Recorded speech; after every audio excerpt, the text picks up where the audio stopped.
Your CRP is normal, your Calprotectin is low, but you still feel terrible. So what's actually going on? Hi, I'm Kate, and today we're talking about how to tell the difference between Crohn's disease activity and other gut issues that can feel exactly the same. Now this matters because when you can't figure out what's causing your symptoms, you end up either panicking that you're flaring when you're not, or dismissing real inflammation because the symptoms feel different this time. Neither option helps you get better.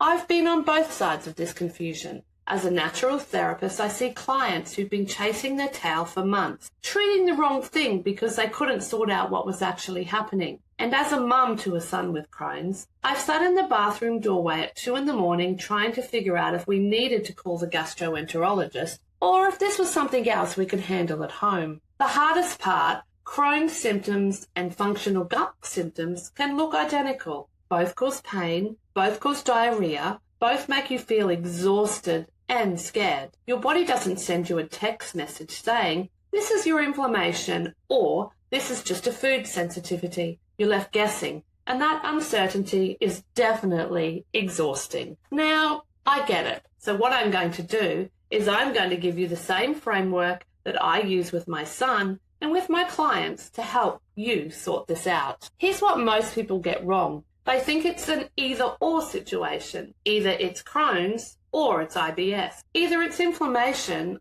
or it's food. Either it's real or it's in your head. But that's not how this works. You can have Crohn's in remission and have SIBO. You can have low inflammatory markers and have a food intolerance making you miserable. You can have functional overlay on top of structural disease. These things layer. They coexist, and your body doesn't care about our neat diagnostic categories. It just responds. It responds to what's happening right now. The goal isn't to diagnose yourself or second-guess your gastroenterologist. The goal is to become a better observer of your own patterns so you can communicate clearly with your medical team and make smarter decisions about what to address first. Because here's the truth. Your gastroenterologist is brilliant at managing Crohn's disease, but they're often not looking at the functional layer. That's not their job. And if you're treating inflammation that isn't there, or ignoring SIBO because you think it's just your Crohn's, you actually stay stuck. So,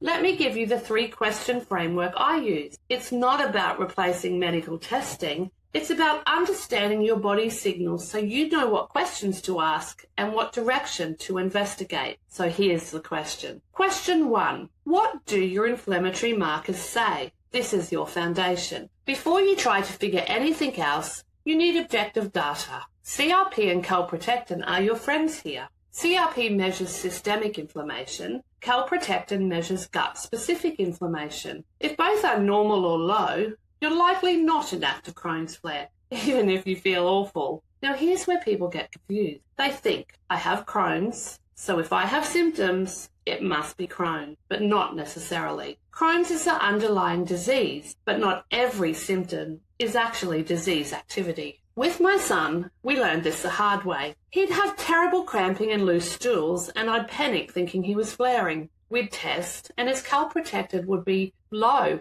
no inflammation. What we were dealing with was actually SIBO, small intestinal bacterial overgrowth sitting on top of his Crohn's disease. So step 1, get the data. If your inflammatory markers are elevated, you're likely dealing with active Crohn's, and you need to work with your gastroenterologist on that first. If they're normal, you're looking at something else, and that's actually good news because you have more tools to work with. Now question 2, how do your symptoms respond to eating? This is where you start to tease out functional issues from inflammatory ones. Crohn's inflammation doesn't usually change much based on what you eat in the short term. Yes, food can irritate inflamed tissue and make you feel worse, but active Crohn's disease doesn't turn on and off within an hour of eating. It's there, rumbling along, regardless of what you had for lunch. Functional issues like IBS, SIBO, or food intolerance respond much faster to food. You eat something, and within 30 minutes to 2 hours, you're in trouble. Or you notice that certain foods consistently trigger you,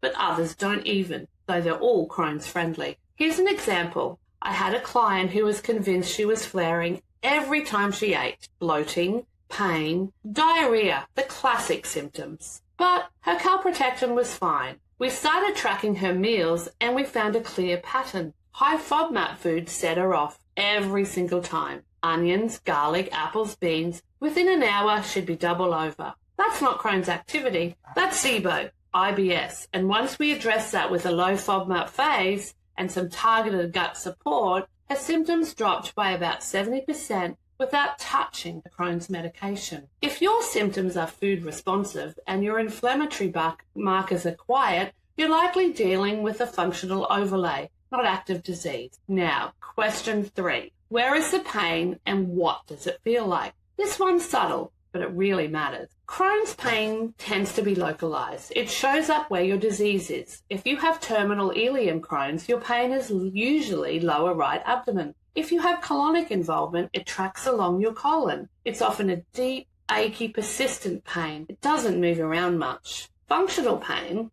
IBS, SIBO, gas, bloating, tend